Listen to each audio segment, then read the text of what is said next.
فخامة الرئيس الجزائري عبد المجيد تبون. إلى فخامة الرئيس عبد المجيد تبون، رعاة الإبل مجهولي الهوية والنسب، أبناء الهندية والبنغالي، لجهلهم التاريخ وبعدهم الكامل عن خصال الرجال، ملأوا موائدهم بكل ما لذ وطاب، وبنوا بلادهم من زجاج، واعتقدوا أن الكرامة والرجولة في طول موائدهم وزجاج نوافذهم وجلود مقاعدهم.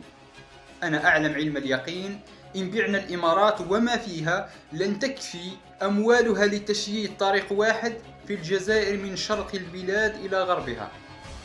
يكفينا أن نساءنا نساء يقتدى بهن، ورجالنا رجال لا توقفهم لا قوة ولا عدد.